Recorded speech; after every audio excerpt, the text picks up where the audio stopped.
There are three type of students जो हमारे सी intermediate में होते हैं। देखो, ये आपका एक गाइडेंस वीडियो है जो आपको बताएगा आपको कौन सा स्टूडेंट नहीं बनना और कौन सा आपको स्टूडेंट बनना चाहिए। आप देख रहे प्रोफेशनल्स, मेरा नाम है प्रतीक खत्री। आज हम देखने वाले हैं हमें कौन सा स्टूडेंट्स नहीं बनना है और कौन सा स्टूडेंट बनना है। आगे देखते हैं। देखो, इस वीडियो का ऑब्जेक्टिव क्या है। सबसे पहले आइडेंटिफाई योर करंट प्रिपरेशन, कि आपकी अभी की प्रिपरेशन कैसी है। हम पहले तो वो आइडेंटिफाई करेंगे। साथ में आपको अंडरस्टैंड मिलेगी आपकी कॉमन मिस्टेक्स क्या है।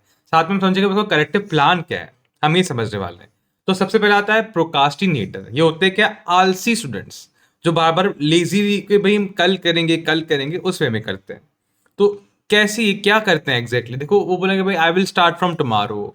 हैं उनको एक डर होता है कि भाई क्या होगा, भाई इतने घंटे देने पड़ेंगे, पता नहीं क्या क्या सोचते हैं। वो राइटिंग कभी करते नहीं है, बहुत कुछ उनके दिमाग में चलता रहता है।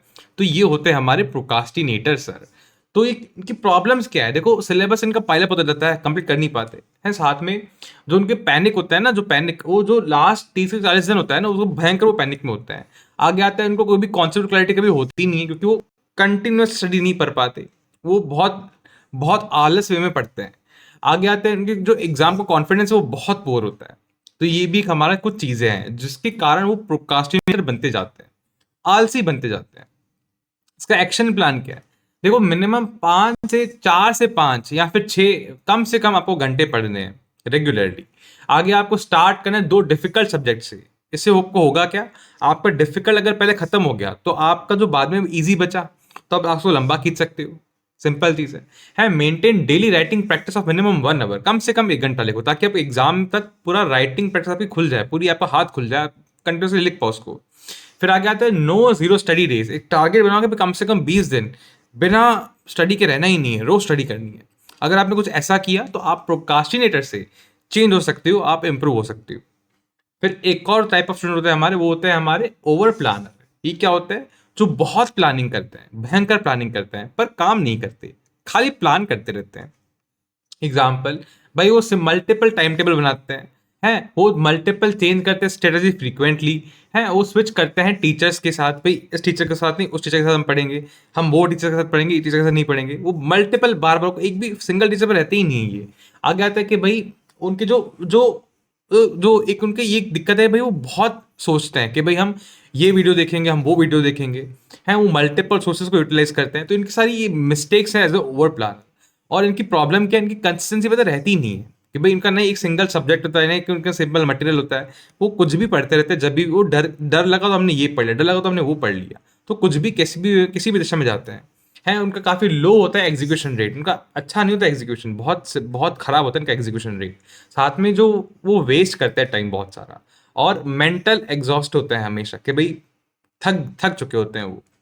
आगे आता है कि भाई उनका एक्शन प्लान क्या है। भाई कोई भी एक जगह पे टिके रहो, एक स्ट्रेटेजी पकड़ो, एक टीचर पकड़ो, टिके रहो, खत्म बात। कंसिस्टेंसी रखो काम के अंदर है, और लिमिटेड वीडियोस देखो स्ट्रेटेजी के। अब सिंपली एक पर्टिकुलर टीचर को फॉलो करके उनके लेक्चर देख के क्लियर करो एग्जाम। मल्टीपल थॉट्स मत लेके आओ, सिंपल बात है, एक बार में एक चीज उठाई तो उसको खत्म कर दो। तो कुछ ऐसे हमारे, और वीकली रिव्यू भी करो खुद को कि भाई मैंने आज क्या किया। बस एक वीकली रिव्यू रखो, बार बार मत सोचो कि भाई मैंने यहाँ गलत करा हूं, मैं वो गलत कर रहा हूँ। सिंपल खाली इतना करो, तो आपका बहुत अच्छे चांसेस है इंप्रूव करने के। आगे आता है एक बाकी होता है रैंकर स्टूडेंट्स, जो एग्जीक्यूटर होते हैं, आइडियल स्टूडेंट होते हैं वो, मतलब वो कोई गलतियां ही नहीं करते। वो बिल्कुल परफेक्ट वे में वो उनकी डीलिंग्स होती है। एग्जाम्पल, वो डेली पढ़ेंगे, राइटिंग प्रैक्टिस करेंगे, आरटीपी एमटीपी करेंगे, वीकली रिवीजन करेंगे, साथ में कुछ भी मिस्टेक होगी उनको एनालाइज कर लेंगे। तो ये वो करते हैं, तो उससे उनकी मिस्टेक्स ऑलमोस्ट ना के बराबर होती है। आगे आते हैं वो डिफरेंटली करते क्या एक्चुअली। देखो, वो तो एक तो होता है कि भाई उनके जो मोटिवेशन डेज है उनको चाहिए नहीं होता उनके, वो रोज पढ़ते हैं, उनको कोई मोटिवेशन नहीं चाहिए तो खुद से पढ़ लेते हैं। आगे आते हैं कि वो रेगुलरली या फिर वीकली प्रोग्रेस को देखते हैं और उसको एनालाइज करके आगे बढ़ते हैं। आगे आते हैं उनका बहुत ही फोकस रिविजन होता है, क्योंकि वो एक जगह पर बैठ के पढ़ लेते हैं, एक सिंगल मटेरियल को उठा के पढ़ लेते हैं। आगे आते हैं वो कुछ भी अवॉइड करते हैं कंपैरिजन को, भाई इससे उसको खुद तो कंपेयर नहीं करते, जो अपना चल रहा है ना उस पर फोकस करते हैं। तो उससे होता क्या है, वो सीए बहुत जल्दी बन जाते हैं, और क्योंकि उनकी अच्छी कंसिस्टेंसी होती है, उनका फोकस अच्छा होता है, उनकी क्लैरिटी अच्छी होती है। तो इसके कारण उनको एंजाइटी कम होती है, और जो इनकी पढ़ाई की इंटेंसिटी होती है वो काफ़ी अच्छी होती है, और जो उनका टेंशन वेंशन कुछ होता नहीं है। तो इसके कारण वो बहुत अच्छे से सीए बन जाते हैं। तो हमने जो आज सीखा वीडियो में, कि टोटल प्रोक्रास्टिनेटर होते हैं, ओवर प्लानर होते हैं और एग्जीक्यूटर्स होते हैं। तो उनको ठीक कैसे करेंगे? तो सिंपल सा भी हमने प्लान देख लिए और आपको बनना है एग्जीक्यूटर्स। आपको बनना है एग्जीक्यूटर, आपको वो वाला स्टूडेंट बनना है जो आपको कंसिस्टेंटली जो पढ़ता रहे और गलतियां कम से कम करे। सिंपल बात है। तो उसका फाइनल मैसेज क्या है?